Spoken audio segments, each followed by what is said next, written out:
Assalamualaikum warahmatullahi wabarakatuh. Bismillahirrahmanirrahim. Alhamdulillahi rabbil alamin. Wassalatu wassalamu ala rasulillah wa ala alihi wa ashabihil kiram. Qala Allah ta'ala fi kitabihil karim. A'udzu billahi minasyaitonir rajim. Ma nansakh min ayatin aw nunsiha na'ti bi khairin minha aw mithliha. Alam ta'lam anna Allah ala kulli syai'in qadir. Sadaqallahul azim. Terima kasih Tuan pengurusi majlis, kepada pengurusi dan ahli-ahli jawatan kuasa masjid, kepada tuan-tuan ahli-ahli yang berhormat, kepada pegawai-pegawai masjid, muslimin dan muslimat. Mudah-mudahan dirahmati, diberkati oleh Allah Subhanahu wa taala. Alhamdulillah bertemu kita pada malam yang barakah ini. Mudah-mudahan pertemuan kita dirahmati Allah. Saya baru saja sampai dari Mekah, dari Umrah. Rambut pun tak habis naik lagi. Senang botak kan. Wah, mandi rasa dia entah. Jadi saya sampai semalam. Pagi tadi saya ada istimak di sekolah saya, ada 15 buah bas yang melawat sekolah saya tadi. Habis pukul 12.30 terus saya datang dengan tuan-tuan. Jadi orang tanya saya, Ustaz tak ada batuk ke? Tak ada demam ke? Tak penat ke? Tak sakit tekak ke? Okey, jadi insya-Allah di akhir ceramah nanti saya akan bagikan doa betul. Dan kalau saya sampai tadi ramai ada orang cakap yang tu sakit, yang ni sakit, minta tolong doa. Insya-Allah saya akan bacakan doa. Jadi kalau tuan-tuan ada air ke, ada botol ke, tuan-tuan buatlah, simpanlah, insya-Allah saya akan bacakan. Mudah-mudahan ada keberkatan dalam bacaan doa nanti. Mudah-mudahan dapat kita kongsi bersama. Baik, tuan-tuan yang saya muliakan, Nabi SAW dalam satu hadis riwayat daripada Imam Muslim, Nabi SAW bersabda, bada'ul Islam ghariban wa sayaudu kama bada'a ghariban. Bada'a maksudnya bermula, permulaan, ibda', permulaan. Bada'al Islam, Islam ini bermula dalam keadaan gharib, pelik. Ghariba ni dia ada banyak maksud. Yang pertama pelik. Yang kedua ganjil. Ghariba ni orang macam terkejut. Ghariba ni macam orang tak percaya. Ghariba ni orang tak suka. Ghariba ni maknanya ialah luar daripada kebiasaan. Ghariba ni benda yang orang betul ke? Betul ke? Itu ghariba. Kata Rasulullah, bada'al Islam ghariba. Islam bermula dalam keadaan pelik yang saya sebutkan tadi. Wa sayaudu, dan akan berlaku balik. Wasa, Allah Nabi gunakan perkataan saufa, benda yang akan berlaku. Wa sayaudu kama bada'a ghariba, maka akan berlaku balik kepelikan, keganjilan macam mana Islam awal-awal dahulu. Islam bermula dalam keadaan ganjil, dalam keadaan dagang, terasing, pelik. Kemudian Islam menjadi dominan. Di Mekah, naik sampai ke Madinah, naik ke Mekah balik. Kemudian seluruh Jazirah Arab. Dia pergi ke negara Afrika, dia naik ke Iraq, dia sampai ke Tanah Melayu. Sampailah satu dunia. Maka dia dominan dalam dunia.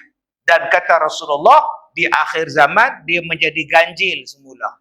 Dia menjadi pelik semula. Dan kata Rasulullah, fatuba lil ghuraba, maka beruntunglah. Fatuba, maka beruntunglah. Maka baiklah siapa-siapa yang dianggap pelik pada zaman itu. Mudah-mudahan kita termasuk dalam golongan ganjil itu. Dalam golongan pelik, dalam golongan yang betul ni. Mudah-mudahan kita termasuk di dalam golongan dagang itu. Baik, tuan-tuan tengok cerita Sri Mersing. Orang veteran macam saya, dia ingatlah cerita Sri Mersing. Sri Mersing cerita Pak Malau dengan Damak. Tuan-tuan ingat kan? Pak Malau duduk di kampung. Bila duduk di kampung ni tuan-tuan, anak dia disukai oleh anak ketua kampung, Mahmud Jun. Mahmud Jun jahat. Mengoraknya Rosnani. Sri nama dia. Tetapi Sri tak suka dekat Mahmud Jun. Sri suka dekat Nordin Ahmad. Nordin Ahmad itu menumpang. Ada mak, nama dia Kuntum. Ada adik namanya Deli. Mereka ni orang luar yang datang menumpang di kampung ini. Jadi bila berlaku sesuatu, orang akan nampak damak yang buat.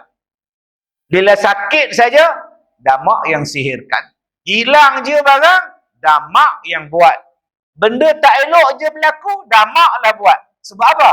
Sebab damak itu orang luar. Damak itu orang asing menumpang di situ. Akhirnya orang tahu bahawa damak ni bagus. Damak ni baik. Yang jahatnya anak ketua kampung, Mahmud Jun. Maka Pak Malau yang orang tua yang ada anak nama Sri tadi, dia pun pujuk damak. Damak, aku ada hajat yang besar dengan kau, damak. Pak Malau Syarif Medan. Dia kata apa? Sebelum Pak Malau menyampaikan hajat Pak Malau, ada baiknya saya menyampaikan hajat saya dulu, Pak Malau. Itu Nordin Ahmad. Muka duk cebik je Nordin Ahmad kan. Kemudian Pak Malau tanya, apakah hajat kau, damak? Saya nak balik ke Pahang, Pak Malau. Saya nak balik ke Pahang. Kau tinggal saja di Mersing ini, damak. Seluruh orang di Mersing ini suka kepada kau. Hujan emas di negeri orang, hujan batu di negeri sendiri, Pak Malau. Ada lebih baiknya hujan batu, Pak Malau. Nampak tu? Tuan-tuan, dia kata apa? Sudahlah, damak. Perkara yang lepas jangan diulang kaji, damak. Telajak perahu boleh ditarik, Pak Malau. Telajak kata buruk padanya. Oi, degil betul damak ni, tuan-tuan. Kau kahwin sajalah dengan Sri, damak. Kau tinggal sajalah di sini. Perkara yang lepas, aku mohon maaf. Sedangkan Tuhan mengampunkan hambanya. Apa kata damak? Itu antara Tuhan dengan hambanya. Tapi saya dengan Pak Malau, saya bukan Tuhan, Pak Malau. Oi, garam. Lepas tu dia sebut satu perkataan yang sampai sekarang tuan-tuan ingat. Kajang Pak Malau, kajang melipat. Kajang hamba, mengkuang lalu. Dagang Pak Malau, dagang bertempat. Dagang hamba, musafir lalu. Dia gunakan perkataan dagang. Dagang Pak Malau, dagang bertempat. Dagang hamba, musafir lalu. Dagang tu, nama dia Gharib. Loh, nak cerita hak tu je, punya panjang tu tuan-tuan. Dagang di sini maknanya apa? Gharibah. Semua salah dia. Hak tak elok, yang jahat, yang tak baik, semua salah damak. Tu nama apa? Gharibah. Sekarang ini kata Rasulullah, di akhir zaman Islam akan jadi macam tu. Yang buruk, yang jahat, yang tak elok, yang tak betul, semuanya jatuh pada Islam. Itu nama dia apa? Gharibah. Sebab tu orang takut nak sebut Islam. Orang tak berani nak sebut. Saya Muslim, takut dia. Dia tak berani nak sebut yang ni Islam ni. Dia tak berani. Pasal apa? Nanti dia akan dianggap tak betul. Orang tak suka. Dianggap sebagai teroris. Dianggap sebagai orang yang pengganas. Dianggap sebagai orang yang tak elok. Dianggap sebagai tak betul. Dianggap ajaran sesat dan sebagainya. Buat benda baik tak mau. Tak boleh buat benda baik. Nanti buat benda baik orang kata, ni tak betul ni salah ni. Ni ajaran tak betul ni. Maka kata Rasulullah, siapa yang pegang Islam pada masa itu? Siapa yang mengamalkan Islam pada masa itu? Orang pulaukan dia. Orang anggap dia sebagai dagang. Macam damak dengan Pak Malau tadi. Kalau dia di pulau, kalau dia tidak disukai kata Rasulullah, fatuba lil ghuraba, untung orang itu. Itulah orang yang terbaik. Sebab orang itulah yang mempertahankan Islam, yang bercakap tentang kebaikan Islam, yang tetap bercakap tentang kebaikan di tengah-tengah orang melakukan kerosakan. Nama dia apa? Islah, memperbaiki manusia. Baik, tuan-tuan yang saya hormati.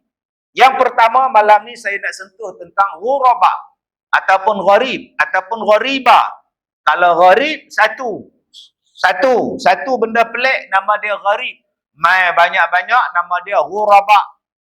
Bahasa Arab ni dia lain sikit. Bahasa Melayu kalau banyak 2 kali. Bahasa Melayu kalau banyak 2 kali. Kereta. Nampak tu? Dia 2 kali. Masjid di seluruh negeri. Masjid. Dia tak sebut satu, dia sebut dua. Itu menunjukkan banyak. Orang putih kalau banyak dia ada S. Kas. Mosque. Dia ada banyak S di belakang tu menunjukkan banyak. Bahasa Arab tak ada pula. Dia bukan dua kali. Terima kasih. Sawak. Menang tu Arab tu tuan. Bahasa Arab dia lain sikit. Banyak lain. Dua lain. Seorang lain. Dua orang lain. Ramai-ramai lain. Jadi tuan-tuan, di sini kita belajar. Belajar tentang di akhir zaman Islam akan menjadi ghuraba. Apa dia? Yang pertama. Tuan-tuan yang saya muliakan. Dia jadi pelik dengan pakaian Islam. Dia jadi pelik dengan fashion Islam. Dia jadi pelik dengan satu image yang Islam bawa dalam pakaian menutup aurat. Dianggap sebagai tak bagus. Yang bagusnya apa? Pakaian yang dibawa daripada luar, daripada Islam. Kalau hari ni kita nak berjalan, pakai jubah, pakai serban, orang tengok. Ayah pin ke? Dia tengok. Ayah pin dia kita tuan-tuan. Jadi pelik. Saya baru balik Tanah Suci tu. Tahun lepas lagi, waktu saya pergi berubat dekat Badar, waktu saya pergi berubat di Madinah, saya dah tengok dah. Lepas saya pergi berubat di satu tempat tu, dia orang bawa saya makan nasi ikan. Ikan goreng. Nama dia Mat'am Samak. Masuk situ. Saya pun tunggu ikan goreng sampai. Yang kita ni pakai jubah lah, biasa lah orang Melayu pergi Mekah, pergi Madinah, jubah lah. Beli jubah bila lagi? Yang saya tengok datang 5-6 orang dia orang pakai seluar pendek.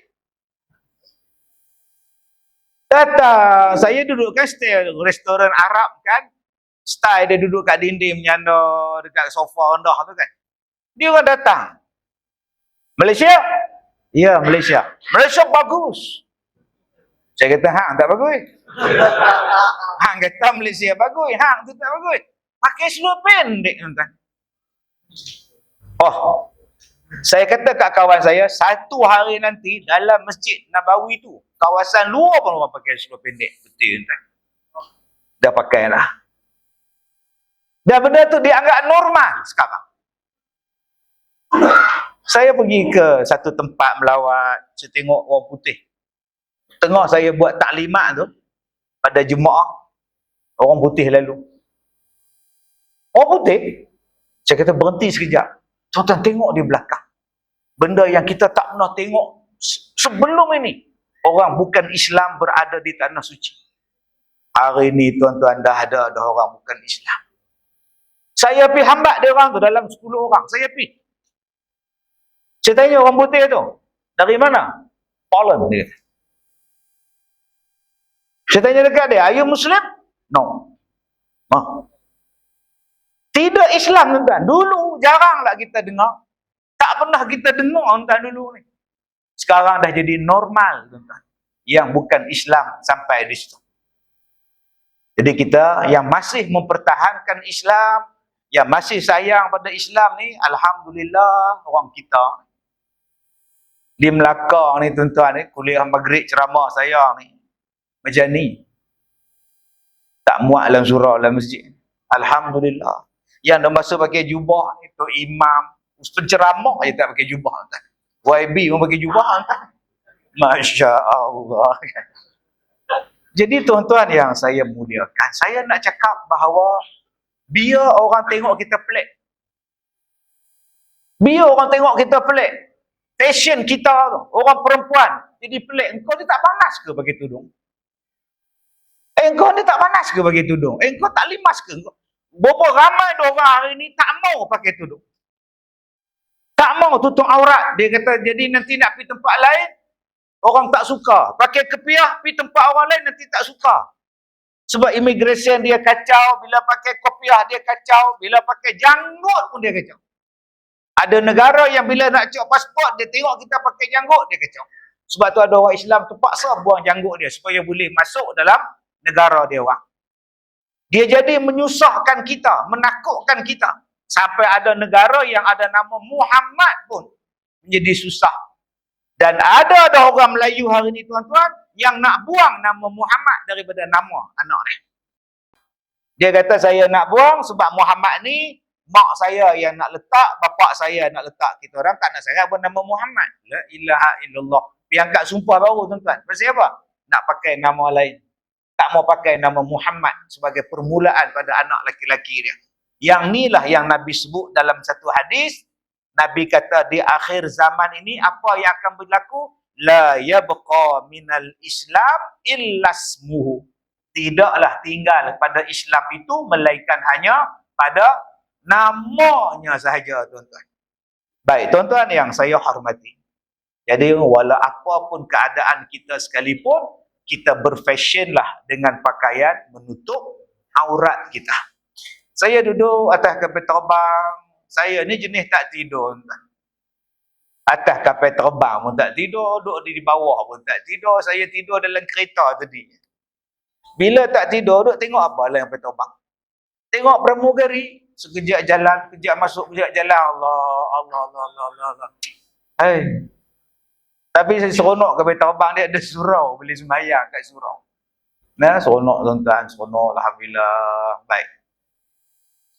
Datang satu pramugari ni. Pakcik. Ya. Pakcik selalu bagi motivasi ya. Ya. Ada boleh saya tanya pakcik soalan? Boleh. Dalam hati kata, pakcik yang panggil aku. Dah 70 ke aku ni. Pakcik pun pakcik lah tuan-tuan. Dia bertanya tentang semayang, dia bertanya tentang qada, dia bertanya tentang jamak dan qasar, dia bertanya tentang sembahyang atas kapal terbang. Sekejap lagi mari pula pramugari pada Tunisia pula. Sekejap lagi dia tanya yang dia tanya yang ni. Oh tuan-tuan, alhamdulillah. Dia kata, Ustaz, pakaian saya macam ini boleh tak saya sembahyang? Pakaian yang macam ni boleh tak saya sembahyang? Jadi saya cakap pada tuan-tuan malam ni. Apa dia Ustaz? Pakaian yang dikatakan pakaian Islam tu apa Ustaz? Adakah pakai baju Melayu bukan pakaian Islam?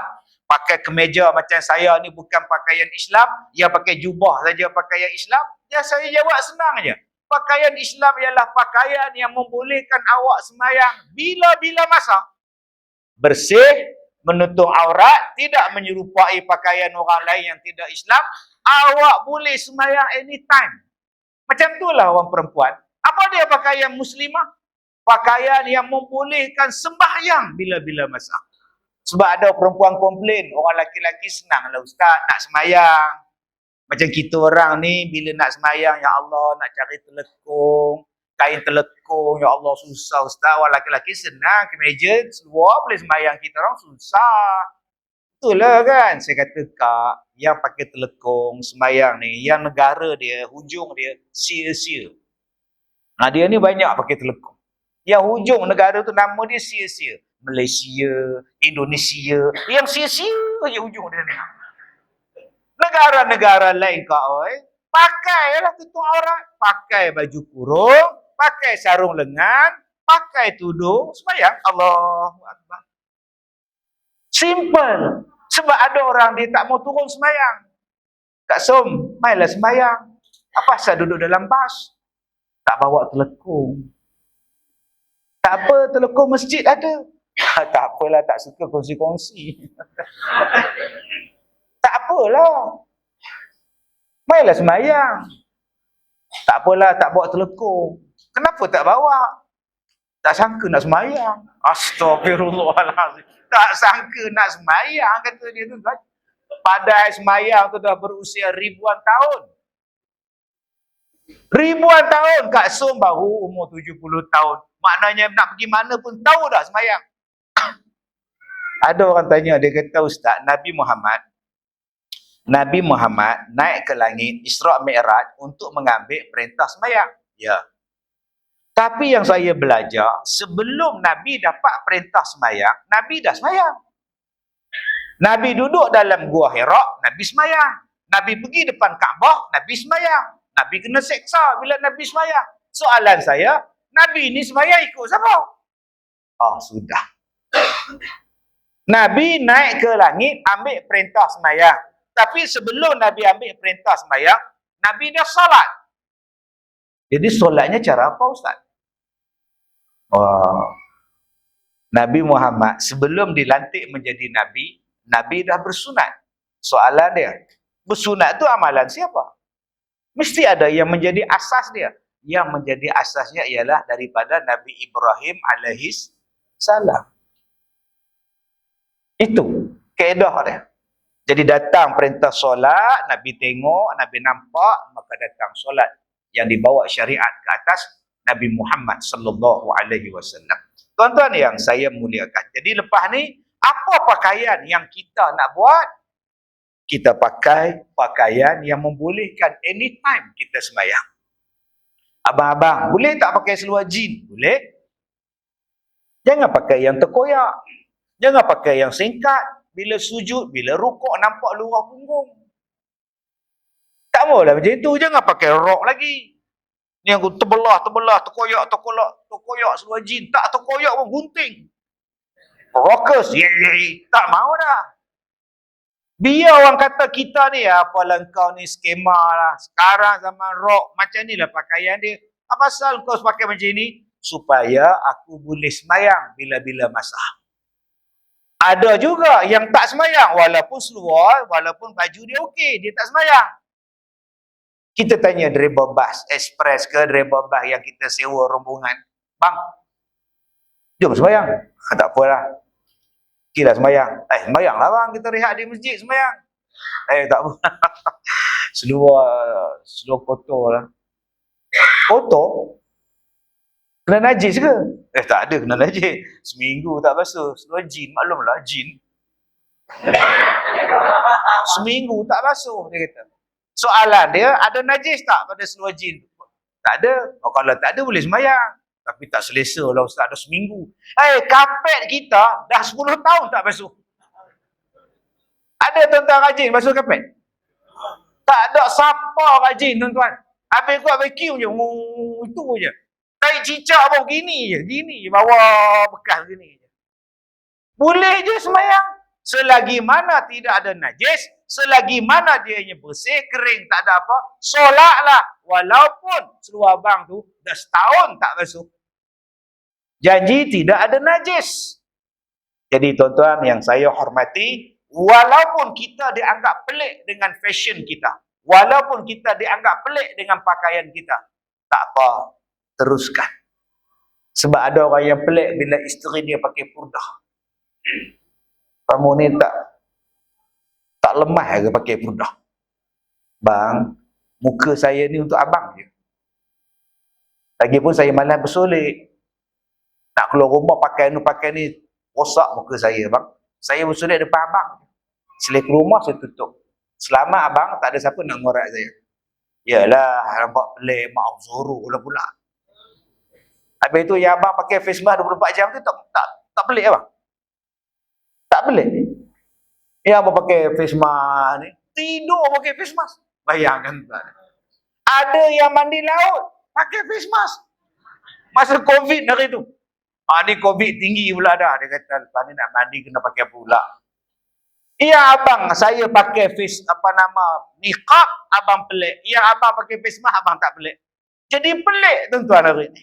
Menakutkan dan akan ada usaha menjadikan perempuan yang bertutup jadi jahat. Dia akan jadi nampak jahat. Dia buat bom, berani mati, dia pakai buat. Dia buat filem yang pasang bom, ialah laki-laki yang pakai jubah, yang pakai serban. Filem-filem daripada barat memburukkan orang Islam. Cuba tuan-tuan tengoklah, asal jadi pengganas orang Islam, asal jadi jahat orang Islam. Dia burukkan dan imejnya ialah imej pakaian orang Islam. Sehinggalah orang Islam takut nak berpakaian Islam, takut dicop sebagai pengganas. Padahal yang membunuh ribuan manusia di Jepun dalam Perang Dunia Kedua bukan orang Islam. Amerika yang bom Hiroshima dan Nagasaki. Yang membunuh orang-orang Islam di Afrika ke, di Iraq ke, bukan orang Islam. Yang membunuh ribuan rakyat di Palestin bukan orang Islam. Yang membunuhnya ialah orang-orang yang bukan Islam. Tapi yang dibunuh pula dituduh sebagai pengganas. Baik, yang pertama. Yang kedua, apa yang mereka anggap pelik tentang Islam? Dulu saya cakap, okay, Nabi sebut Habbatus Sauda itu adalah ubat untuk semua penyakit. Likulli da' syifa. Setiap ada penyakit, adalah ubatnya. Dan Nabi sebut khusus tentang Habbatus Sauda. Dan saya cakap bertahun-tahun dalam ceramah saya, jom amalkan Habbatus Sauda. Jom majukan tentang Habbatus Sauda. Jom kita buat macam-macam tentang Habbatus Sauda. Sebab Nabi kata, dia adalah ubat yang paling bagus. Bila saya cakap macam itu, orang hentam. Ustaz Kazim pengajian dia di mana? Dia bukan doktor. Ustaz Kazim ni dia kena faham. Habbatus Sauda tu dia bukan ubat untuk semua penyakit. Dia ada certain saja. Certain tu apa? Langsir je. Dia kata ada certain saja, yang tertentu saja. Tuan-tuan, saya mengamalkan Habbatus Sauda bertahun-tahun. Bertahun-tahun. Ada yang berbentuk kapsul, ada yang berbentuk biji, ada yang berbentuk minyak. Minyak Habbatus Sauda. Yang saya amalkan bertahun-tahun kapsul. Yang saya beramalkan bertahun-tahun Habbatus Sauda punya biji. Saya campur dalam minuman saya. Tabur dalam minuman. Kadang saya tabur dalam nasi saya. Atas nasi itu saya tabur Habbatus Sauda. Dia jadi ubat. Dia jadi ubat. Alhamdulillah tuan-tuan. InsyaAllah pernafasan jadi baik. Jantung jadi elok. Darah jadi baik. Kenapa hari ini bila sebut tentang perawatan yang disebut oleh Nabi, orang tak percaya? Orang hentam. Dan yang hentam tu ialah orang Islam sendiri. Dia pelik bila kita berubat dengan madu lebah. Dia pelik bila kita berubat dengan bekam. Ada satu doktor hentam saya bila saya kata bekam yang terbaik untuk buang benda-benda yang melibatkan perkara yang boleh membawa kepada kanser. Bekam. Kenapa kita tak amalkan bekam? Dia kata bekam belum tentu lagi. Saya pun pening entah. Kalau hak Nabi cakap pun kau tak yakin, bagi tahu perkataan siapa yang lebih benar daripada perkataan Nabi Muhammad sallallahu alaihi wasallam. Ada tak manusia yang lebih benar daripada Rasulullah? Nabi sifatnya lah siddiq. Satu Ustaz, Nabi dia kos dia, dia bukan macam medical Ustaz. Kos Nabi ni dia ke arah keagamaan Ustaz. Betul? Macam dia macam medik Nabi tak belajar Ustaz. Astaghfirullahalazim. Dia kata Nabi Muhammad tak belajar medik. Sebab tu Nabi Muhammad tak ada doktor Muhammad. Apa Nabi dengan doktor mana besar? Gelaran doktor, gelaran arkitek, gelaran insinyur, gelaran surveyor. Hari ni semua orang ada nama. Sampai saya pun tak tahu nak sebut apa ni. Datuk, ni apa dia? SR ni apa? Senior ada. Surveyor. Oh, surveyor. Hari ni surveyor pun minta. Kalau doktor ada gelaran, kenapa kami arkitek tidak ada gelaran? Hari ni dah ada dah tuan-tuan. Ya, Datuk arkitek pula. Datuk engineer, Datuk insinyur pula. Oh, lepas ni habis. Semua ada gelaran. Ini apa pula gelaran ni? Awak apa? Oh, saya pegawai takbir. Datuk pegawai takbir. Oh, payah pening entah. Antara punya banyak gelaran-gelaran dalam dunia ni, manakah gelaran yang lebih besar daripada gelaran Nabi? Raja nak lawan Nabi? Tak. Nabi paling tinggi. Doktor di bawah pada Nabi. Yang Nabi ni, walaupun dia tak masuk medical college, dia tak masuk medical school, dia adalah orang yang paling bijak dalam dunia. Sebab apa? Sebab sifat Nabi ialah fatanah, cerdik. Sebab apa dia cerdik? Kerana dia diajar allamahu syadidul quwa. Yang mengajar Nabi Muhammad adalah yang sangat kuat. Siapa dia yang sangat kuat? Yang mengajar Nabi ialah Allah. Ada tak manusia lebih pandai pada Allah? Ada tak dekan, doktor, PhD punya doktor lebih pandai pada Allah? Yang mengajar Nabi Muhammad itu perantaraan dia Jibril. Ada tak manusia dalam dunia ni lebih pandai pada Jibril? Mereka ni, Jibril ni yang ajar Nabi Muhammad sallallahu alaihi wasallam. Allah yang ajar Nabi Muhammad sallallahu alaihi wasallam. Walaupun dia bukan arkitek, walaupun dia bukan engineer, walaupun dia bukan doktor, tapi dia yang paling pandai. Bila Nabi kata penyakit datangnya daripada perut, jagalah perut. Jaga perut. Apa dia? Pemakanan. Kita hari ni nak sihat, pemakanan tak jaga. Ustaz jaga elok, saya sihat Ustaz. Saya pagi-pagi saya jogging 10 km Ustaz. Oh bagus. Saya naik basikal Ustaz, sehari 20 km Ustaz. Lepas jogging buat apa? Saya lepak kedai makan roti canai. Oh bagus. 1950. Gerakan 1950. Apabila mereka menghasilkan tepung yang berasaskan kepada gluten. Sebelum 1950, tepung adalah benda yang bagus sebab diambil daripada gandum.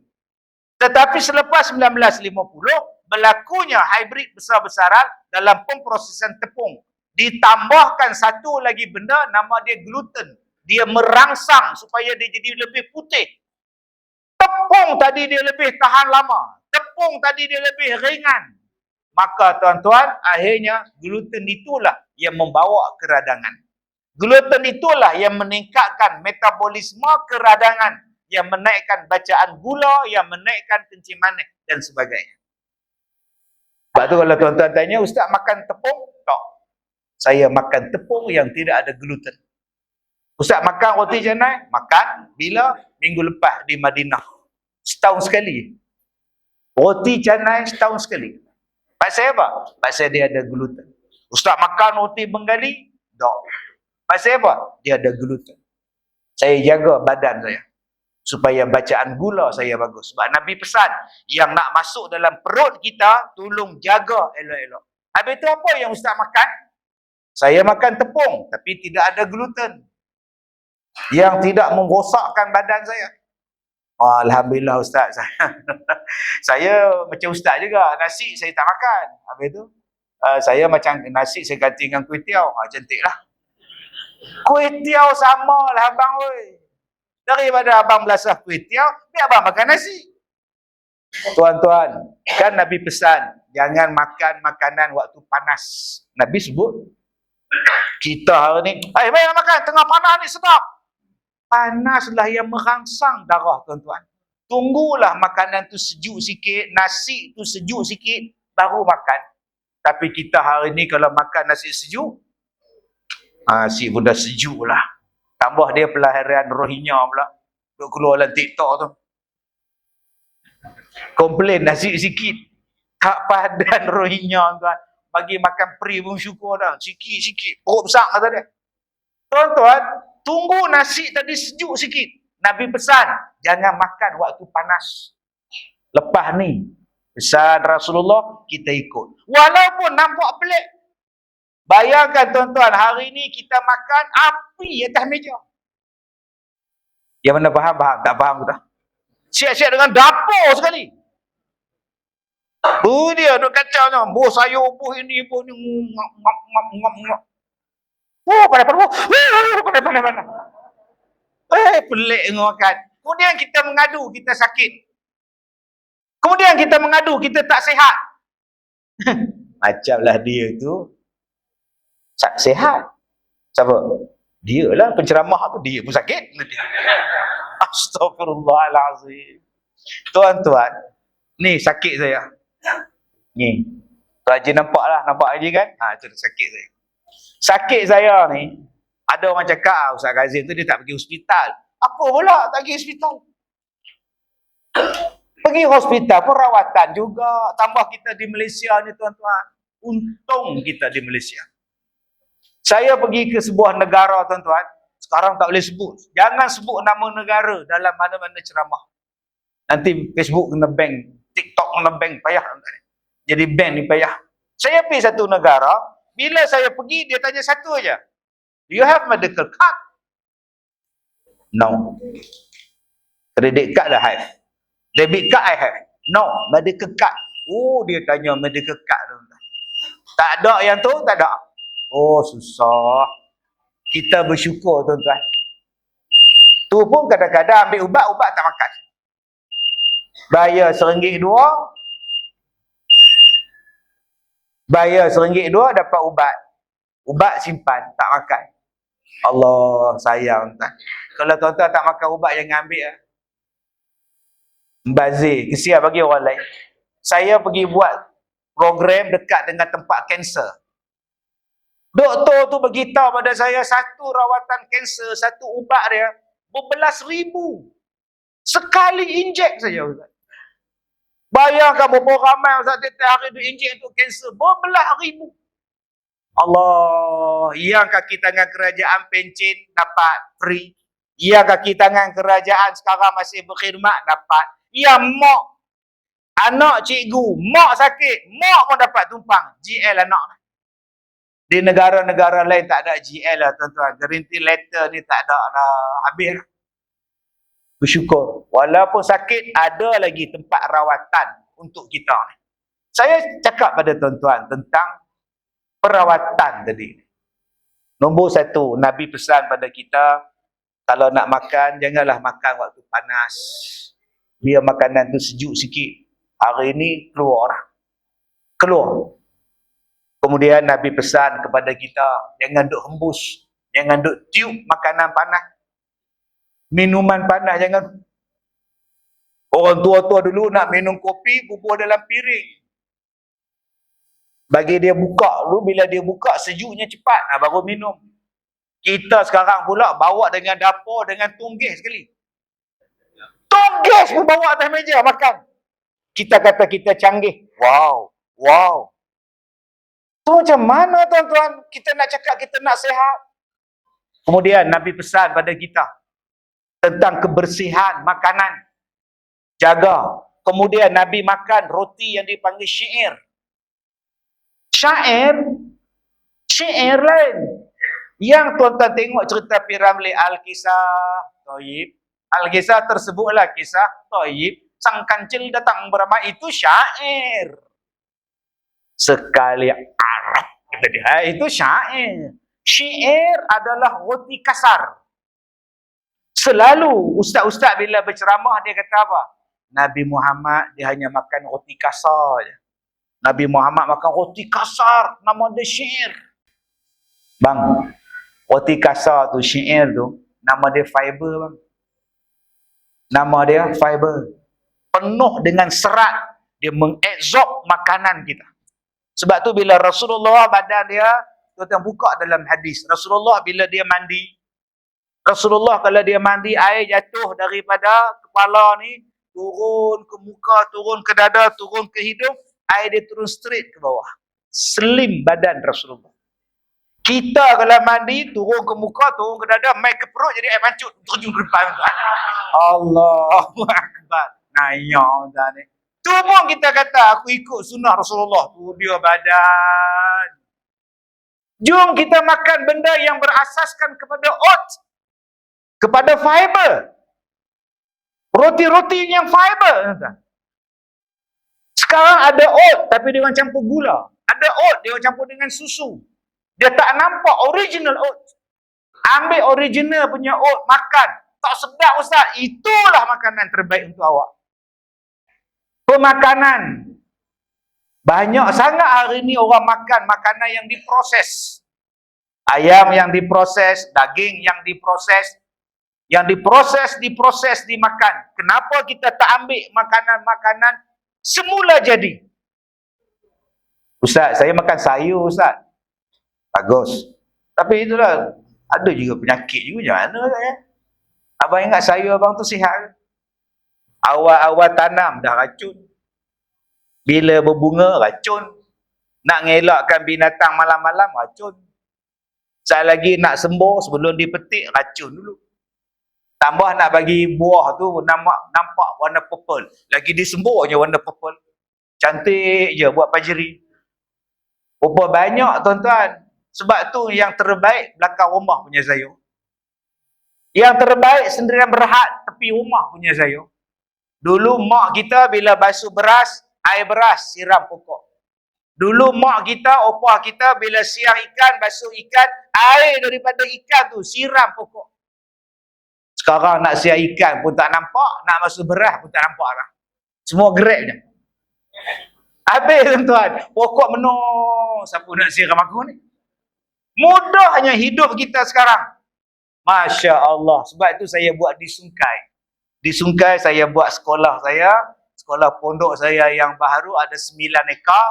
Saya buat konsep perumahan, pondok untuk warga emas, konsep berkebun. Mereka duduk di situ, mereka berkebun. Satu warga emas, satu tanaman. Kak Leha, Kak Leha ambil halia. Kak Som ambil serai. Kak Nap ambil pandan. Kak Tipah ambil bidara. Makcik Nap pergi ambil ketum. Ketum ditanam dia. Astagfirullahalazim. Kedalam tuan-tuan. Kesum. Ketum. Apa tuan-tuan? Dan saya suruh dia ni bercucuk tanam untuk harta. Bidara. Masya Allah.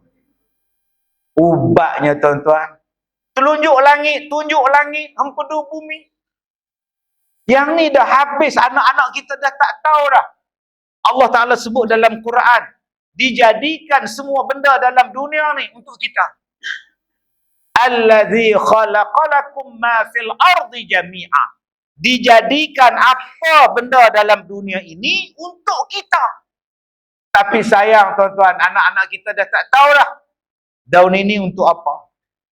Sebab itu saya kata tadi, bila ada orang kata, dia yang cakap dia pun sakit.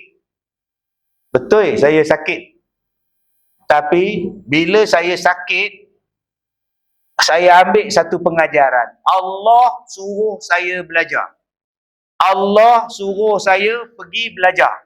Allah suruh saya ambil tahu. Dan bila saya ambil tahu, saya sebarkan pada orang. Kalaulah saya tak sakit, saya tak ambil tahu tuan-tuan tentang benda-benda ni.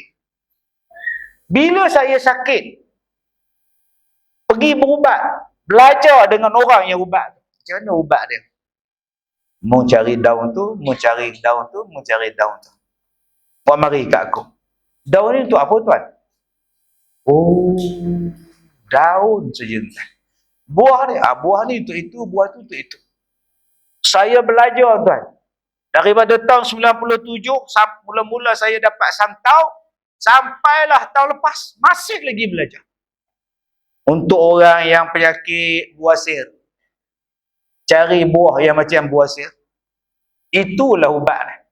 Buah macam buasir. Bila cari buah buasir apa? Kita setengah ni bila ada buasir, ya kerja nak potong. Potong saja. Pergi cari buah yang macam buasir. Terkeluar biji dia. Pergi cari buah dia. Makan. Untuk jantung, cari buah yang macam jantung. Minum. Makan buah dia. Buah yang macam jantung. Nama dia durian Belanda. Untuk kanser, yang paling bagus ialah durian Belanda. Tuan-tuan yang saya muliakan.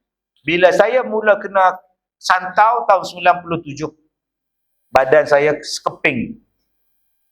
Nasi tak boleh makan dah, apa tak boleh makan dah, sampai tahap orang baca Yasin. Orang masjid datang baca Yasin, datang tu imam dengan ahli-ahli masjid.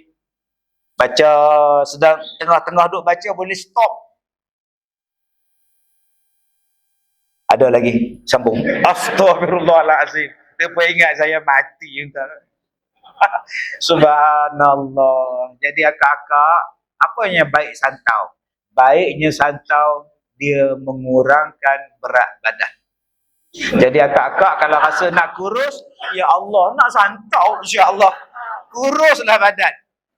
Daripada 80 tinggi 40 kak. Tak nak lah ustaz. Contoh, ada baik dia. Saya belajar tentang santau. Teruknya batuk kak. Tak tahulah santau agama. Asyik batuk santau. Asyik santau batuk. Kalau gitu ramailah yang batuk di Mekah santau. Satu masjid batuk kongkang-kongkang. Ramainya santau. Nak tengok santau, tengok jari saja. Tengok kuku saja. Ni bahagian ni. Ni nama dia isi, ni dia bahagian kuku. Bahagian isi dekat dengan kuku warna apa? Putih. Makna tuan-tuan, insya-Allah bebas santau. Simple. Tak ada racun dalam badan. Dia santau tu, bahagian hitam semua ni. Bahagian dekat dengan isi tu, dekat kulit tu, semua hitam. 10-10 jari. Api berubat santau. Saya belajar. Sikit senang je tuan-tuan. Sebab ada orang claim, asal batuk santau. Asal santau batuk. Tak. Kadang dia batuk kering. Kadang dia batuk 3 bulan. Ustaz, makcik ada satu ustaz hitam. Yang lain tak ada. Itu terkapit pintu makcik. Tak lama gugurlah kuku tu. Tercabutlah kuku tu. Allah, saya sakit, saya belajar. Sebab tu saya tak pernah marah dengan sakit saya. Dan saya pergi jumpa doktor. Saya masuk perawatan hospital. Tuan-tuan tengok nama saya ada di hospital.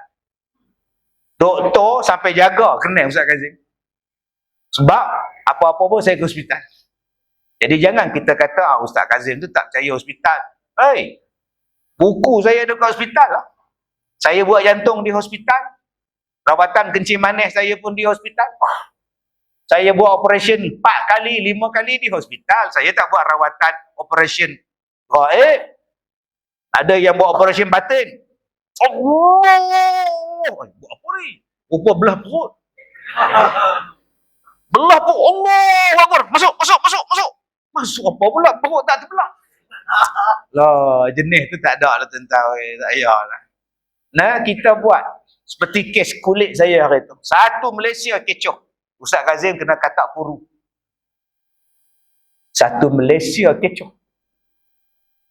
Doktor daripada India 7 orang. Dari negara India nak ambil kes saya. Dari Arab 2 orang.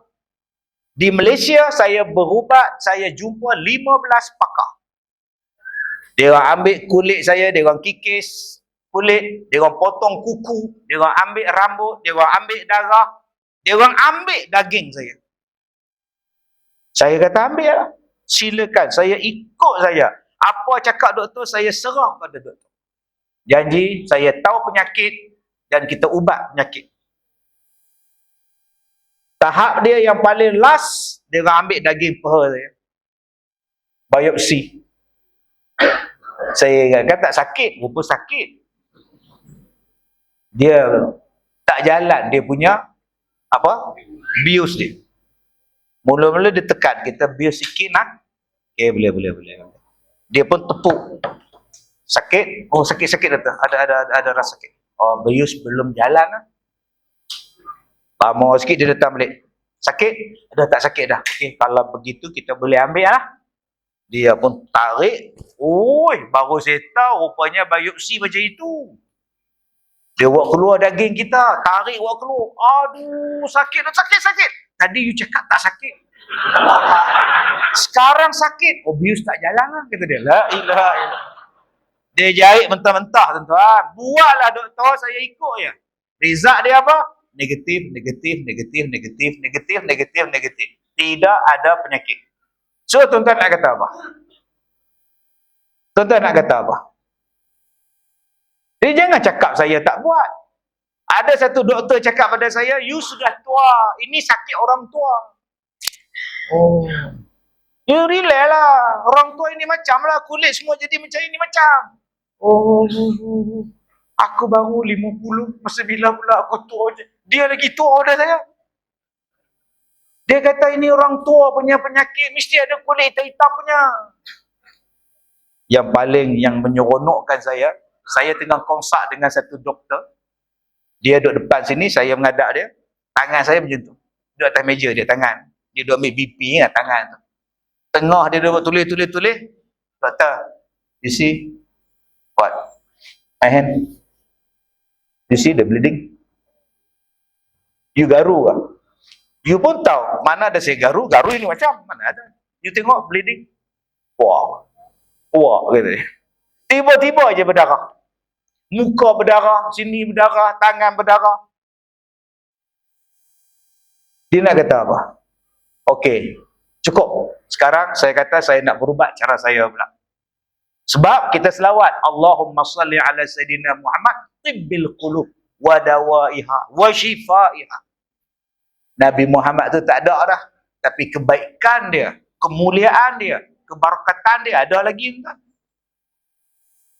Sebab itu kita ambil yang Rasulullah buat. Antara benda pelik tuan-tuan yang saya buat, ya orang kata pelik, mustahil lah. Mana mau Ustaz Kazim ni. Tuan-tuan duduk tengok saya dalam TV. Kan? Tengok dalam TV, baik secara langsung ke, rakaman forum ke, tanyalah ustaz ke. Meja sebelah ya. Meja setengah badan. Kadang-kadang dilindung dengan meja. Kadang-kadang tak ada meja, saya lindung dengan samping. Buat. Orang tak nampak. Perut saya besar. Perut saya masa itu 42. Pinggang dia. Jenuh baca doa tu, bagi kempes. Ada sekali tu siaran langsung, saya tak boleh nak duduk. Pegang dekat dinding baca doa, bagi perut ni kempes. Habis-habis program terus masuk wad. Doktor tengok ni apa, ni pregnant ke apa? Masuk kok mulut, skop. Masuk wad. Doktor kata, okey lah, normal, tak ada apa. Ya. Petang tu nurse datang balik. Datuk, kita scoop lagi sekali. Kan dah buat. Bawah pula. Bawah. Bawah pun bawah lah. Yang ni saya tahu apa benda dalam perut saya. Saya nak tengok. Lah habis tunjuk, dia tunjuk video. Tak ada luka, tak ada apa. Tak ada keradangan, tak ada apa. 3 hari saya menung tu. Nak bergerak sakit, nak bergerak sakit. Aduh, macam mana lah orang mengandung. Kita yang mengandungkan dia pun seksa. Orang perempuan mengandung macam mana agama. Akhirnya saya panggil pelajar saya. Saya panggil guru yang mengajar di sekolah saya. Engkau baca surah ni, makcik baca ayat ni, Kak Leha baca ayat ni, Kak Som baca ayat ni. Saya duduk di tengah-tengah. Letakkan baldi, ada air, saya baca doa, yang lain baca. Habis baca, saya mandi. Saya ambil daun bidara, saya ambil dengan cuka, saya ambil dengan garam, saya campur dengan limau. Saya gosok satu badan. Gosok perut, gosok perut, gosok perut, keluar. Jarum. Yang ni. Yang ni yang jadi pelik. Mana mau, ini kaki dibidi ini. Ini penyakit kita. Bila datang benda pelik, dia kaki dibidi. Terpulang. Itu waktu saya jadi perut besar. Nama dia busung. Nama dia. Dengan Al-Quran, dengan herba, dengan daun. Kenapa kita tak yakin dengan ciptaan Tuhan tu umpat? Bila penyakit kulit saya dahsyat. Dahsyat tu macam mana Ustaz? Bila nak semayang, dia jadi berdarah. Ada yang ditoreh ni. Itu yang saya kata, benda pelik. Dia tinggal kenangan lah, dah setahun 2 kan. Dah okey lah. Ni contoh bagaimana saya kena toreh. Ha ni. Contoh. Nampak tu Haji? Nampak tu panjang tu. Okey, kena toreh dengan macam dengan pisau. Satu badan tuan-tuan. Bukan sikit, satu badan. Nak mandi sakit, nak wuduk sakit, nak berbaring pun tak duduk gitu setahun. Sebab tu tuan-tuan, saya pakai topeng orang misi rumput bila ceramah. Tuan-tuan ingat lagi? Buat FB, saya pakai topeng misi rumput. Saya tak pergi ceramah. Sebab waktu tu COVID pun ada, waktu tu pula muka saya berdarah. Saya takut, orang takut. Lah saya buat FB live, pakai bedak sejuk supaya dia bleeding, stop. Pakai lotion, stop. Akhirnya apa saya buat? Saya pergi ke Madinah. Saya tanya pada kawan saya, ada tak telaga Rasulullah yang belum ditutup? Dia kata ada. Boleh tak bawa saya ke telaga tu? InsyaAllah Ustaz, besok kita pergi. Dari Madinah ke tempat tu 2 jam setengah naik kereta. Saya pun ambil air dia, ambil wuduk, saya mandi, saya ambil 4 tong, bubuh dalam kereta. Pergi lagi satu telaga, ambil wuduk, mandi di situ. Yang telaga nombor 2 tak ada orang langsung. Telaga yang pertama adalah Tok Arab duk tunggu seorang. Tak ada orang tuan-tuan. Ambil wuduk apa semua, ambil 4 tong, bawa balik ke hotel 8 tong. Saya mandi tuan-tuan, rasa satu benda yang berat keluar daripada badan saya. 3 hari saya di Madinah, kulit saya kering. Tidak ada lagi luka, tidak ada lagi darah, tidak ada apa. Saya pergi Mekah buat umrah 3 hari, saya balik. Kulit cantik. Cantik kulit. Balik cuma nampak parut saja. Tiba-tiba kecoh satu Malaysia. Kecoh lagi pula ustaz. Pilihan raya. Pegang nombor. Tuan-tuan ingat tak? Ingat tak saya pegang tu? Kata sakit. Dia tak tahu penyakit saya dah sembuh. Alhamdulillah. Malam tu diumum. Calon untuk Ustaz Kazim. Nampak tuan? Besok pagi. Lagi terkejut. Ustaz Kazim tak jadi bertanding. Astaghfirullah. Kecoh satu Malaysia tu. Wartawan temu ramah saya, kenapa ustaz, kenapa ni ustaz ni? Saya no comment, no. Saya tak mau politik, saya tak mau campur apa, saya nak jadi tak tahu no. Tunggu sampai habis penamaan calon baru saya akan buat sidang akhbar. Saya akan jumpa reporter lepas penamaan calon. Oh, masa tu tuan-tuan, orang hentam saya kiri kanan. Orang gam saya, orang band saya kiri kanan. Ada rancangan, tak boleh masuk ustaz. Ustaz dah jadi ahli. Saya kata saya tak tanding. Kami tak percaya ustaz. Selagi, oh, ulanglah kau. Ada yang saya buat FB live. Tu kena reject tu. Ustaz, kami tak nak ustaz lah. Sebab apa? Ustaz belah sana lah, belah sini lah. Saya kata, kamu tak tahu apa-apa, dua diam-diam. Adalah benda lain yang ada benda apa yang takkan saya nak cerita semua. Bukan semua benda yang kita tahu kita nak cerita pada orang. Tuan-tuan, bila saya buat sidang akhbar, selepas penamaan calon, wartawan datang ramai. Dia orang tak tanya pun bab bertanding. Tuan-tuan tahu wartawan tanya apa? Ustaz, sekarang kulit ustaz dah cantik. Ustaz berubat di mana? Keluar dalam surat khabar, keluar dalam portal, keluar Ustaz Kazim berubat di Madinah. Ustaz Kazim berubat di Madinah. Ustaz Kazim. Syarikat-syarikat umrah semua telefon saya. Ustaz, telaga mana Ustaz? Kami nak pergi, nak bawa jemaah. Ustaz, macam mana baca doa dia? Macam mana amalan dia? Oh, sudah tuan-tuan. Jadi viral. Bulan 12 saya pergi ke Mekah, pergi ke Madinah, polis dah tutup telaga. Siapa yang pergi denda 500 riyal, patah balik semua majlis-majlis. La ilaha illallah. Saya nak pergi pun tak boleh. Silap aku viralkan hari itu. Kemudian bila saya pergi umrah baru ni, dia orang beritahu saya, Ustaz, telaga tu memang tak boleh masuk dah. Dia orang tutup dengan dinding. Tapi boleh lagi ambil air dia di luar dengan pipe. Saya pergi hari tu, saya boleh masuk dalam tu. Tak ada dinding-dinding apa, tak ada siapa tahu. Saya tanya dengan Tok Arab tu, hang buat apa sini? Orang tua tu. Buat apa? Dia kata, tunggu telaga. Rumah kamu di mana? Balik bukit. Tak ada siapa pun tuan. Ni apa? Saya tanya dia. Ni ubat kuat. Lah, ubat kuat. Tengah-tengah padang pasir ubat kuat. Astagfirullahaladzim. Jadi akak-akak kalau suami pergi tu, berhati-hatilah. Anda mampu mengubahnya. Saya pergi baru ni tuan-tuan, tu dia orang. Saya duduk dalam kereta satu, saya tengok, ya Allah ramainya. Bawa berbondong-bondong air.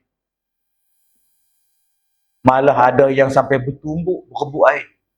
Saya tengok yang driver saya tu Tok Arab. Nama dia Abu Yasir. Dia tengok dia orang bertumbuk-tumbuk, berbuat air, dia keluar. Saya tanya, Syekh, anda tak tahu je? Dia pergi selesaikan. Dia orang Arab badan besar, tolak sini entah. Loh, tak lama lagi haram pula lah telaga tu tuan. Dia kambuh pula. Satu lagi telaga saya pergi tu, dia penuh polis jaga. Dalam hati saya kata, mungkin ada kebaikan bila saya war-warkan, alhamdulillah dengan izin Allah adalah kesembuhan dengan sebab air. Dengan izin Allah. Adalah manfaat, orang lain dapat manfaat daripada satu sudut. Satu sudut lagi tuan-tuan, orang akan anggap pelik. Apa dia orang ni? Ibu ubat dengan telaga Nabi ni. Air je ada. Apa? Inilah yang kita sebut tadi. Ghurabah. Dia jadi pelik. Bila amalkan hak Nabi punya, bila amalkan cara hak dia punya, pelik betul. Dah sakit, pergilah hospital. Saya dah pergi bang. Cakap hospital mana yang saya tak pergi. Yang ambil kes saya, dekan daripada universiti. Pakar dia ambil kes. Yang ambil saya ialah doktor pakar yang mengajar doktor pakar. Yang ambil kes saya ialah Institut Kajian Penyelidikan Penyakit Malaysia. 5 doktor ambil itu. Jadi jangan cakap saya tak pergi. Yang ni saya nak berubat ikhtiar dengan doa, barakahnya selawat, ambil air titisan Rasulullah yang jatuh dalam telaga. Air wuduk Nabi, yang Nabi ludah air liur dalam telaga tu. Ada kesan dia sampai sekarang. Sebab dia adalah Nabi kita. Tapi sayang tuan-tuan, apa benda yang bercakap tentang Rasulullah hari ini, Nabi dah wafat. Nabi dah tak ada apa-apa hubungan dengan kita. Takkan kita tak boleh doa, minta kepada Allah melalui satu-satu perkara yang Nabi tinggalkan pada kita. Salah satu perkara yang Nabi tinggalkan daripada kita untuk kita ialah Al-Quran. Tuan-tuan, berapa ramai orang yang pelik bila sebut Quran. Pelik. Saya baca semalam, ada satu doktor kata, kalau tidur, jangan pasang lampu. Kerana bila tidur, badan kita rehat, tetapi cahaya lampu itu menjadikan badan kita tak berehat. Macam kita sekarang, ada lampu, ada spotlight. Tu yang spotlight cerah muka saya tu. Saya jaga, lampu slow tak apa. Sebab badan saya sedang bekerja. Bila ada lampu, okey.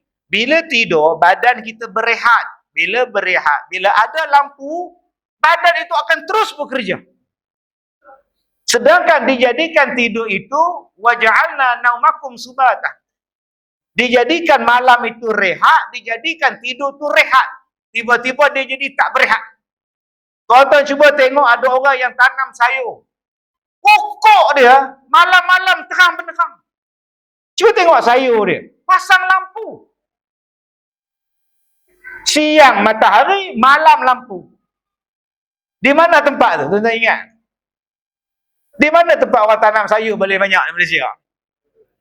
Malam-malam cerah ada kebun dia. Dia ada lampu dia pasang. Sebab apa? Cuba cari sebab.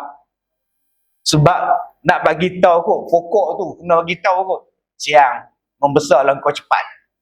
Gamaknya kot. Tuan-tuan, Allah jadikan malam tu untuk rehat. Sebab tu ceramah malam ni 99 betul rehat.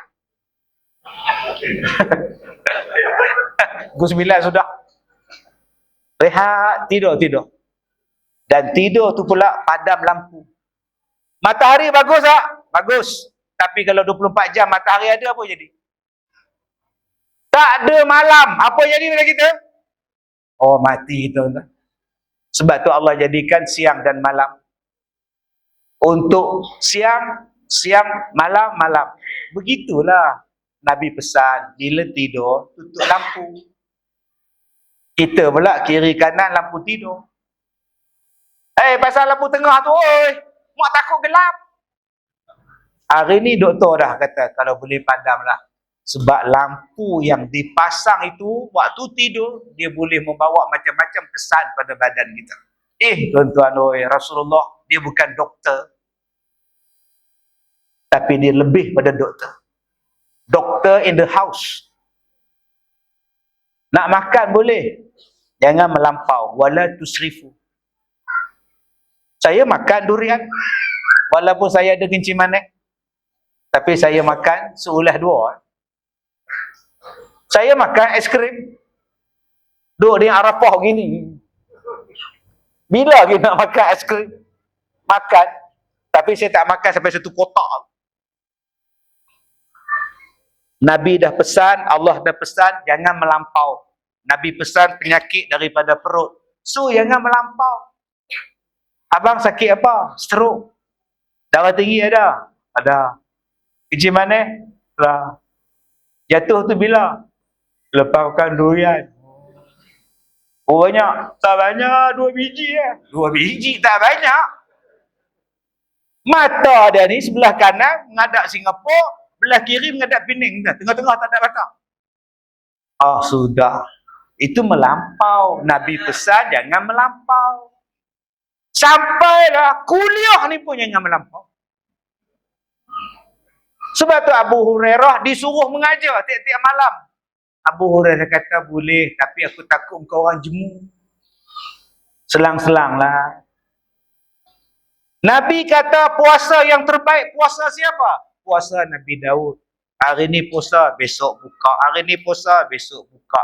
Hari ni ada doktor dah yang mencadangkan untuk rawatan kencing manis, puasa macam itu. Kalau tak mampu nak puasa Senin, Khamis, puasa selang sehari. Tak mampu selang sehari, puasa Isnin Khamis. Puasalah ubat yang terbaik untuk kencing manis. Allah, tuan-tuan, bila kita tengok pemakanan Rasulullah, yang paling saya suka makan selain daripada habatus sauda, selain daripada minyak zaitun, ialah za'faran. Abang-abang minum tak minyak zaitun? Cari yang olive oil, virgin olive oil. Minum. Sebab tu saya bersyukur bila saya sakit, Allah suruh saya jaga kesihatan. Memang saya mengaku saya sakit teruk, tapi sakit itu menjadikan saya mengajar orang untuk hidup dengan lebih sihat. Pergilah dapat rawatan daripada doktor. Jangan cepat-cepat. Asal sakit je hantu raya. Asal sakit je saka. Sial kat hantu raya tu. Kena fitnah. Mak saya ustaz malam-malam tegak ustaz. Apa? Dia siang tidur. Betul? Malam tegak ustaz. Makan nasi ustaz. Banyak itu saka ustaz. Saka apa? Kencing manis. Mak saya gelap mata ustaz. Kena buatan orang. Tiba-tiba dia pingsan. Itu jantung. Tak pun jantung dia hypo. Pergilah hospital. Ambil darah. Cek. 3 bulan sekali. 6 bulan sekali. Cek. Ini langsung tak cek. Yang kena fitnah, saka. Saka benar. Apa yang aku pula? Benar fitnah dia kena. Jom tuan-tuan, dua-dua kita buat. Tetapi yakin, yang Rasulullah punya. Harba, ubat-ubatan. Tuan-tuan saya minum apa? Dalam kereta saya sekarang ada air kelapa. Dalam kereta saya ada air kelapa. Tak ada gula.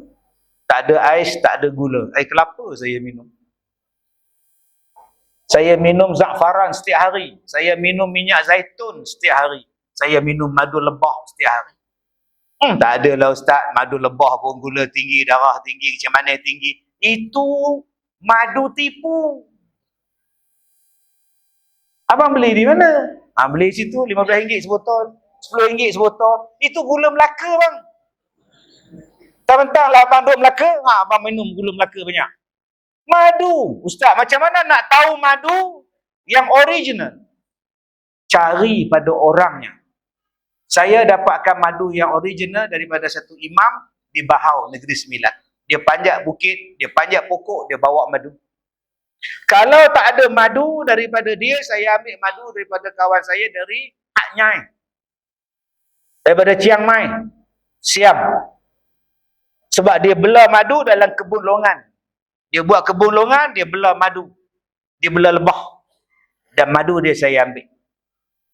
Ustaz, macam mana nak tahu madu tu ori? Oh, senang kan, susah. Ambil tisu paper, bubuh madu. Tumpah tak? Tak tumpah. Bocor tak? Tak bocor. InsyaAllah betul tu. Kan yang susah. Nak tengok madu ori, madu tak ori. Okay. Jadi insyaAllah tuan-tuan, bila Nabi kata madu adalah ubat, ubat. Tapi sekarang bila kita kata baliklah pada perubatan Nabi, baliklah pada perubatan Islam, orang anggap pelik.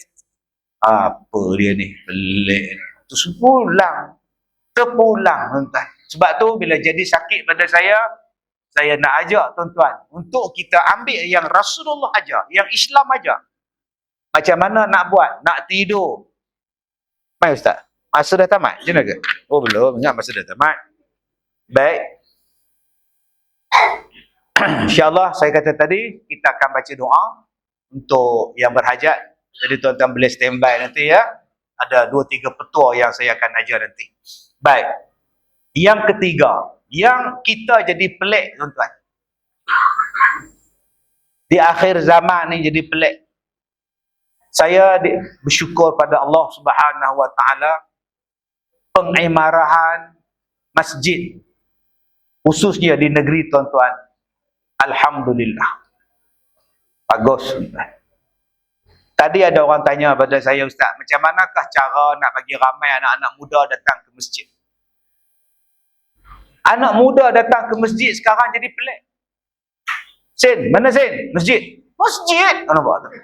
Kawan heran tuan. Kau dari mana Sin? Masjid. Kau buat apa masjid?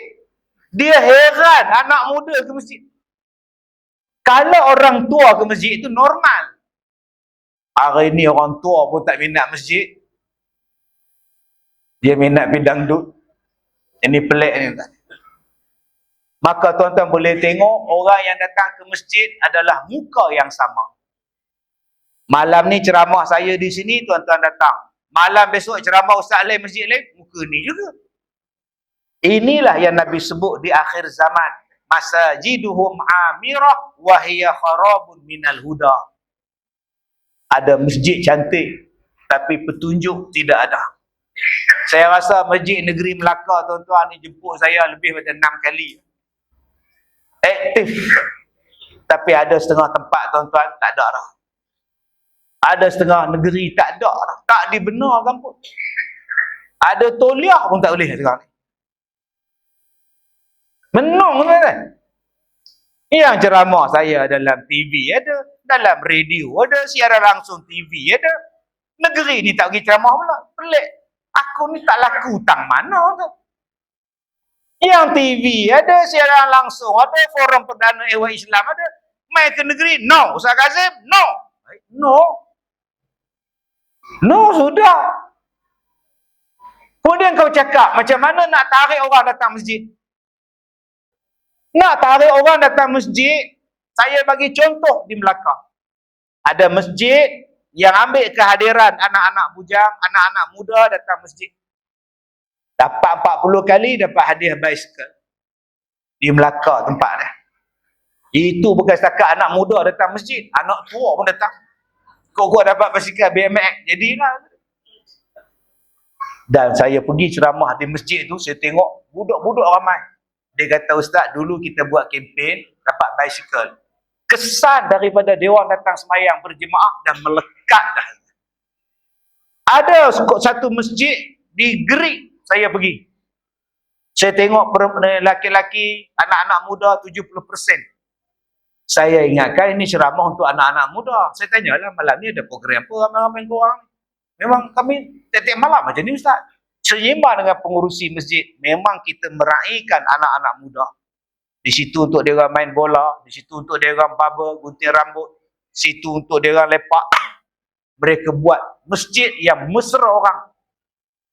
Tak lagi macam dulu. Tengok anak muda datang semacam ramai budak-budak. Tok siap jaga tabung tu. Kam jalan pula tabung. Kesian budak-budak disuruhnya curi tabung. Kan masalah tu tuan-tuan. Biarlah ada satu masjid di Kedah. Dalam masjid diadakan macam-macam, beribu orang datang sembahyang. Ada satu masjid di Sungai Petani. Dalam masjid tu ada budak-budak main papan gelongsor. Tingkat atas, turun ke bawah, naik tangga, gulungsur semua. Dalam masjid. Kita kalau macam tu, budak banyak kolah pun, lari budak-budak kat jalan tu. Pakcik tu orang Jepun ke? Ni. Lama-lama tak datang tuan-tuan. Akhirnya bila datang masjid jadi pelik. Sebab tu kita di Melaka, khususnya di masjid tuan-tuan ni, jom kita cari jalan macam mana kita nak imarahkan masjid kita. Bila masjid kita imarah, barakah turun. Malaikat doakan kita. Allah pelihara kita. Allah jaga kita. Di tempat-tempat lain di luar negara tuan-tuan tak ada orang. Walaupun dia negara yang kita kata Islam pun tak ada kuliah macam kita. Tak ada tuan, saya duduk pergi. Tapi kita di Malaysia ni ada berapa ribu masjid. 6,000 buah masjid. Agak-agak dalam 6,000 tu yang buat kuliah malam ni berapa ribu? Cuba tuan-tuan kira. Berapa ribu sekarang ni ustaz sedang bergerak satu Malaysia. Dari Perlis sampai Sarawak, Sabah. Berapa banyak orang yang datang ke masjid. Jadi masih lagi kita ada. Jangan sampai satu hari nanti masjid kita jadi pelik. Bila tengok ramai ceramah jadi pelik. Sebab dah jadi dah tuan. Apa saya ramai-ramai tu? Ustaz tu datang. Ramai potong. Sepatutnya bersyukur orang ramai. Saya pernah datang tentang satu mesyuarat. Saya dengar mesyuarat tu. Bendahari tu buat laporan keuangan masjid. Perbelanjaan untuk 6 bulan ini tinggi lah. Duit air. Duit elektrik pun tinggi, duit air pun tinggi. Sebab ramai orang datang. Kuliah maghrib banyak, ceramah perdana banyak. Jadi ramai datang, bil air banyak. Elektrik pun banyak. Dia tak cerita pun tak, kutipan banyak. Yang dia belajar, yang dia bentang ialah keluar. Duit elektrik, duit air, duit makan penceramah, duit kuliah penceramah. Tapi dia tak cerita. Dalam tabung tu, dia buka aja tuan-tuan, satu keping, sapu surat, 5,000 dalam dia. Tak bubuh nama pun. Buka yang ni 1,000, buka yang ni 1,000. Buka duit RM1. Bila buka duit RM1, dalam dia RM50.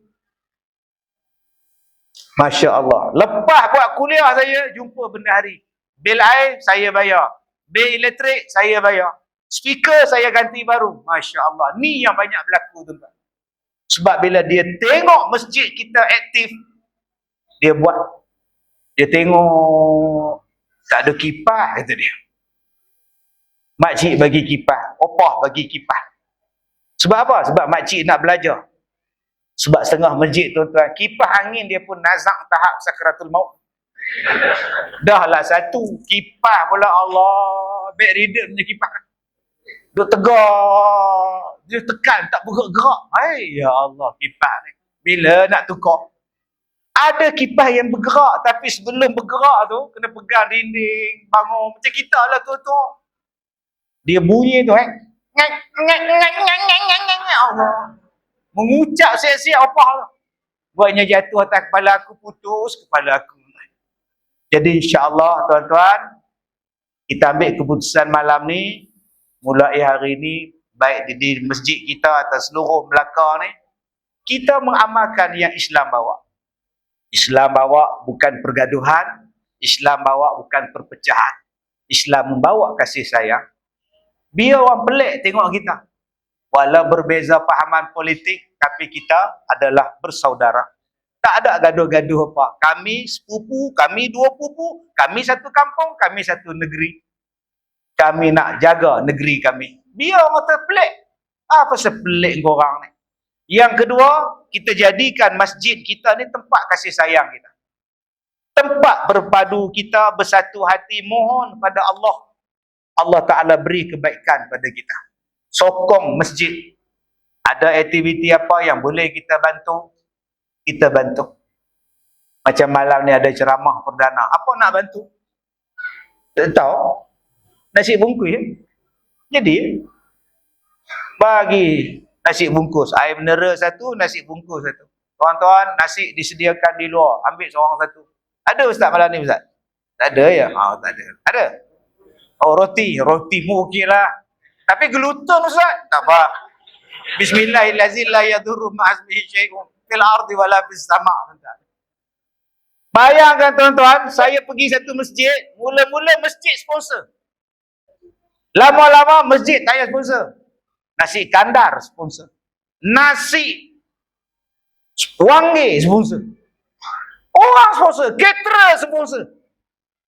Sampai restoran nasi kandar maju di hujung tu, maju semua bagi. Ini sedekah semayang punya orang.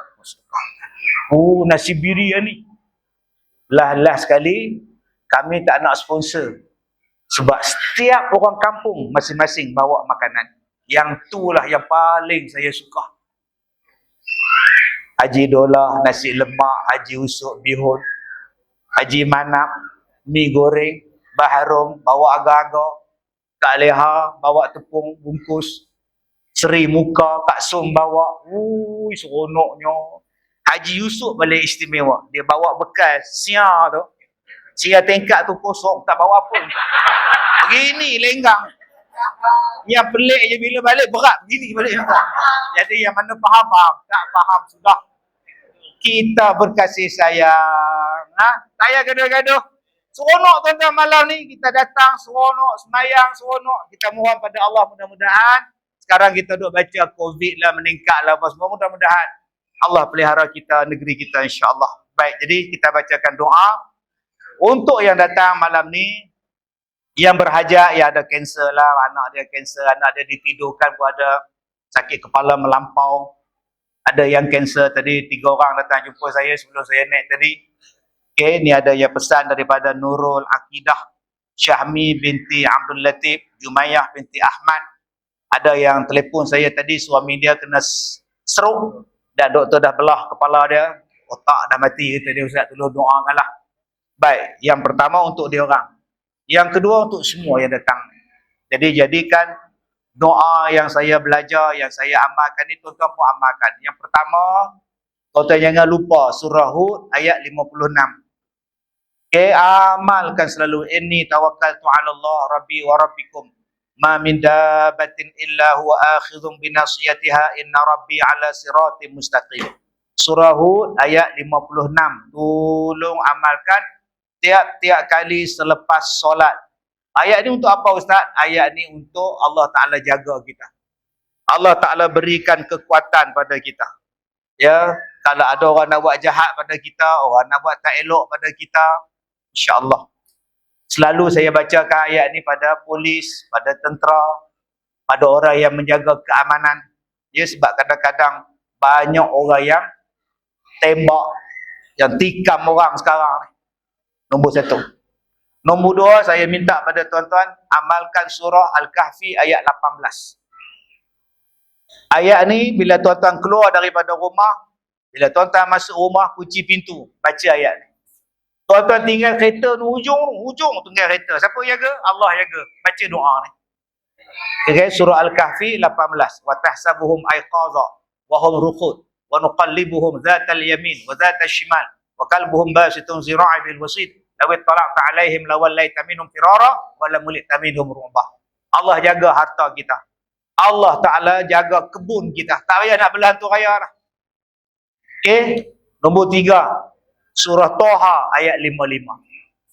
Ayat ni tuan-tuan saya baca di mana-mana saja saya pergi. Okay. Surah Toha ayat 55. Bila saya jumpa dengan Samsing, bila saya jumpa dengan orang pandai barang, orang sombong. Kadang nak cop pasport pun sombong. Senyum tak nak langsung. Tak. Ya, kadang-kadang kita duk cop jari kan. Mula-mula 1 jari, 2 jari, 4 jari. Lalas 10 jari. Tak keluar-keluar nama kita. Banyak kerenah. Ada yang cekak baju saya pun ada. Dulu lah. Zaman saya naik kereta seorang-seorang. Sekarang jangan. Nak cekak boleh lah. Dia toreh kereta. Ada satu hari dia tengking saya dekat pintu. Woi Kazim! Dia datang langkah bahu orang, datang nak jumpa. Dia marah saya. Yang saya seronoknya tak ada siapa halang dia. Semua tengok. apa berlaku. Ada yang stay handphone dah tengok, astagfirullahalazim. Rela pun tak datang halang. Rela menanti je di luar tu. Rela menanti. Apa nak buat? Baca surah ni. Bila saya baca dekat dia, terus dia duduk sebelah. Saya kata, dengar sampai habis ceramah. Habis ceramah, saya tepuk belakang dia. Abang, dah habis, pergi balik. Balik entah. Jadi bodoh sejam tak. Ada tempat saya baca, ni gelas. Teh kosong satu, bihun goreng satu. Teh kosong tak nak gula okey, dia pun hantar kat saya. Bila hantar, bunyi pistol meletup. Pum! Rupa-rupanya, pinggan bihun ni pecah, gelas ni pecah. Saya kata, kak, saya tak makan lah kak, saya bayar je. Saya bayar je. Itulah benda tak elok. Okey, tiba-tiba pecah kan? Jadi, bacaan dia, minha khalaqnakum, wa fiha nu'idukum, wa minha nukhrijukum, taratan ukhra. Jadi 3 ayat ni tuan-tuan boleh amalkan. Pertama, daripada surah Hud ayat 56. 2, surah Al-Kahfi ayat 18. 3, surah Toha ayat 55. Baik, sekarang saya nak bacakan doa untuk tuan-tuan. Ini pun air yang, ni air ni abang tadi bagi kan? Untuk dia punya. Air ni, tuan-tuan ambil lah ni masjid punya. Okay. Baik. Bismillahirrahmanirrahim. Alhamdulillahi Rabbil Alamin. Wassalatu wassalamu ala Rasulillahil Amin wa ala alihi wa ashabihi ajma'in. La ilaha illallah al-azimul halim. La ilaha illallah rabbul arshil azim. La ilaha illallah rabbus samawat wa rabbul ard wa rabbul arshil karim. Bismillahirrahmanirrahim. A'udzu bikalimatillahi tammah min kulli syaitanin wahamah wa min kulli 'ainin lammah. Bismillahi arqiq wallahu yashfik. Allahumma rabban nas muzhibal ba's. Ishfi anta syafi wa la syafi ila anta wa la yughadir saqman ila anta. La ilaha illallah al-azimul halim. La ilaha illallah rabbul arshil azim. La ilaha illallah rabbus samawat wa rabbul ard wa rabbul arshil karim. Inni tawakkaltu ala Allah rabbi wa rabbikum ma min dabbatin illa huwa akhidhun binasiyatiha inna rabbi ala siratim mustaqim.